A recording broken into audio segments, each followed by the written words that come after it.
NBA에는 몸값을 못하는 먹튀 선수들도 많지만 자신의 가치를 입증하고 몸값 이상으로 활약해주는 가성비 선수들도 참 많은데요. 이번 시간에는 NBA 역대 최고의 가성비 선수 탑7을 알아보겠습니다. 7위는 스카리 피펜입니다. 시카고 불스 왕조 시절 스카리 피펜의 계약은 해자 그 자체였는데요. 1991년 7년 250억 계약을 맺습니다. 연봉이 40억도 안 되는 수준인데요. 요즘 물가로 치면 연봉 120억 정도일까요? 요즘 피펜 같은 올스타 레벨 선수들은 연봉 400억, 많게는 500억까지 받으니 피펜은 이들의 3분의 1, 4분의 1만 받고 뛰었을 정도로 최고의 가성비를 자랑했습니다. 게다가 7년짜리 염가 계약이었으니 기간도 참 길었는데요. 심지어 이 기간 동안 마이클 조던과 함께 그 유명한 NBA 3연패를 2번 차지합니다. 재밌는 건 피펜은 선수 연봉으로 번 대부분의 돈을 3핏 이후 휴스턴 로켓츠로 이적한 다음에 벌었는데요. 1999년 그는 로켓츠와 5년 800억짜리 대형 계약을 맺었습니다. 하지만 그는 1년만 뛰고 포틀랜드로 트레이드 되었는데요. 불스를 떠나고 기록이 평균 11.5점, 5.3 리바운드, 4.9 어시스트밖에 되지 않아 몇몇 전문가들이 그를 조던빨 선수라고 비판하는 빌미를 제공하게 됩니다. 6위는 레리 버드입니다. 그는 농구로만 보여준 선수의 대표적인 예입니다. 선수 생활 내내 언론의 스포트라이트를 받는 걸 선호하지 않았고 스폰서도 딱 한 번 보스턴의 동네 맛집 스코치 앤 서로인이라는 데서 받았고 나머지는 싹 다 거절했습니다. 게다가 이 스폰으로 받은 금액은 없고 그는 레스토랑 주인에게 셀틱스 경기 끝나고 우리 팀메이트들 음식만 공짜로 제공해주세요 라고 합니다. 선수 생활 받은 연봉은 총 280억 정도인데 위에 차트를 보면 연봉이 40억이 넘은 적이 없었습니다. 그리고 그는 1981년, 1984년, 1986년 셀틱스에게 우승을 안겨줍니다. 그때 물가를 감안하더라도 그의 실력에 비해 참 가성비 계약이었는데요. 레리 버드는 선수 생활 말년에 보스턴 셀틱스에게 2년 130억, 말년을 예우해주는 듯한 큰 계약 금액을 제시받았는데요. 그는 이렇게 말합니다. 저는 돈을 원하지 않습니다. 저는 그 정도 값어치를 못할 것이기 때문에 이 계약서에 서명하지 않겠습니다. 이러고 멋지게 은퇴를 해버립니다. 참고로 레리 버드의 손자 리암 캠벨은 현재 아이다호주 고등학교 선수 랭킹 1위이고 내년 USC 입학 예정인 미국에서 유명한 유망주 중 하나입니다. 뭔가 묘하게 레리 버드를 닮은 것 같기도 합니다. 5위는 미카엘 브리지스입니다. 저는 이 선수를 2019년쯤 피닉스 선스 경기에서 처음 봤는데요. 수비 잘하고 3점 잘 넣고 팀에 필요한 허슬도 잘하고 참 쏠쏠한 선수다 라는 생각을 했습니다. 그리고 팔이 진짜 길다고 생각했는데 그는 키 198cm에 윙스팬이 216cm이더라고요.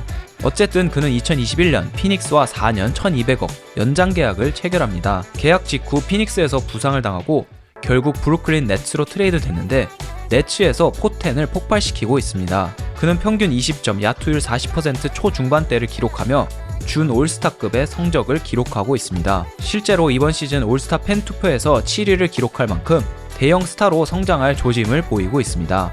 요즘 먹튀 선수들이 참 많은데 브리지스처럼 허슬, 수비도 잘하고 득점도 쏠쏠하게 해주는 선수는 참 드문 것 같습니다. 4위는 야니스 아테타쿤보입니다. 아마 야니스는 이 리스트 중 가장 많이 받는 선수가 아닐까 싶은데요. 그래도 그는 엄청난 가성비를 자랑합니다. 2020-2021 밀워키 벅스가 우승하던 해에 그의 연봉은 350억이었습니다.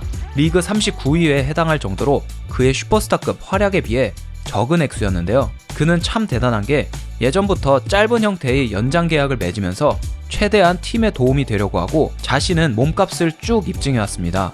2016년 밀워키와 4년 1300억짜리 계약을 체결하고 몸값 이상의 활약을 보여주었고 2020년 슈퍼맥스 계약을 체결하고 또다시 몸값 이상의 활약을 보여줍니다. 그리고 그는 작년 2023년에 3년 더 계약을 연장해 2028년까지 밀워키에 남게 됩니다. 연장 계약 후 그는 빨리 연장 계약을 해서 내 계약 관련 뉴스가 SNS에 안 나오게끔 하고 싶었고 나는 팀의 우승에 집중할 것입니다 라고 했습니다. 짧게 연장 계약을 해서 팀의 리스크는 줄이고 내 가치를 증명하고 연장 계약은 최대한 빨리 해서 미디어의 잡음을 줄이고 팀의 우승에 집중하겠다는 그의 모습 정말 멋지고 바람직한 것 같습니다. 3위는 팀 덩컨입니다. 던컨 이름만 들어도 왠지 가성비 장난 아니었을 것 같죠? 실제로 그는 거의 모든 시즌 자신의 몸값을 훨씬 뛰어넘는 활약을 펼치고 특히 플레이오프에서는 단 한 경기도 결장하지 않았습니다. 가장 압권인 시즌은 2002-2003 시즌인데요. 그의 연봉은 150억이었지만 그는 정규 시즌 MVP, 파이널 MVP를 동시에 차지하면서 팀에게 우승을 안겨줍니다. 심지어 그는 팀의 셀러리 캡을 위해 2012-13 시즌 자신의 연봉을 절반 이상 깎아버립니다. 2011-12 시즌 그의 연봉은 260억이었지만 그 다음 시즌 그는 연봉을 130억으로 절반이나 깎아버리고 팀의 로스터를 최대한 오래 유지하게끔 도와줍니다. 아무리 던컨이어도 130억을 눈앞에서 포기하는 게 쉽지 않았을 텐데요. 샌안토니오가 굉장히 작은 구단이라 자금이 많이 없어서 던컨의 페이컷은 큰 도움이 되었다고 합니다. 결국 샌안토니오는 2014년 또 한 번의 우승, 팀 던컨은 5번째 반지를 끼게 되었습니다. 던컨은 1997년 드래프트 1순위에 뽑혀 1999년 첫 우승을 시작으로 은퇴할 때까지 5번의 우승 반지, 3번의 파이널 MVP, 15번의 올스타, 2번의 MVP 등 수많은 기록을 남기며 역대 최고의 파워포워드 자리에 오릅니다. 뿐만 아니라 그는 선수 시절 내내 늘 몸값 이상의 활약을 했고 조용한 리더십, 트래시 토킹 없는 깔끔한 매너, 교과서에 나올 법한 커리어를 만들게 되었습니다.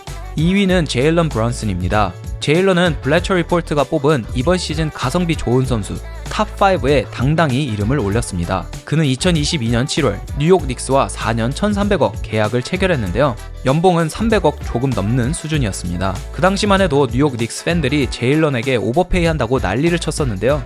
나름 일리가 있었던 게 그는 닉스에 오기 전 댈러스 매버릭스에서 평균 11.9점, 3.7 어시스트, 3리바운드의 평범한 스탯을 기록하고 주전도 아니었습니다. 하지만 그는 닉스에서 평균 24점, 6.2 어시스트, 3.5 리바운드, 야투율 49%, 3점 성공률 41%라는 올스타급 스탯을 보여주고 있습니다. 덕분에 닉스는 작년 플레이오프 1라운드를 통과했는데 예전 앤서니 시절 이후 처음이었다고 합니다. 저는 그의 댈러스 시절을 봤을 때 이렇게 빵 뜰지 전혀 몰랐는데요. 닉스 구단이 웬일로 엄청난 선수를 싼 값에 데려온 것 같습니다. 제일런은 최근 미국 대표팀에도 뽑히며 물 들어온 김에 노를 잘 저으며 전성기를 향해 달려가고 있습니다. 대망의 1위는 덕 노비츠키입니다. 노비츠키는 NBA 역사상 가장 많은 페이컷을 한 선수인데요.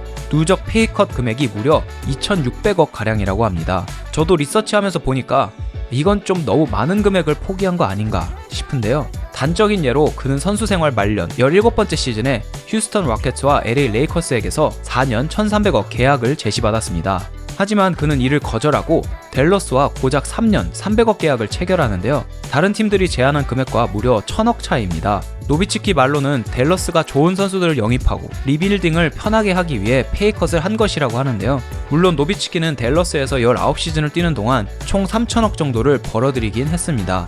또한 워낙 프랜차이즈 스타가 귀해진 시대라 매버릭스의 프랜차이즈 스타로 남고 싶은 그의 바람도 있었던 것 같습니다. 아무리 그래도 1,000억이면 세금 다 떼고 500억 좀 넘게 받는 걸 텐데 저라면 혹했을 것 같습니다. 여러분의 생각은 어떠신가요? 혹시 제가 빼먹은 선수들이 있으면 댓글로 알려주시면 감사하겠습니다. 오늘도 끝까지 시청해주셔서 감사하고 다음에 또 재미있는 에피소드로 찾아뵙겠습니다. 감사합니다.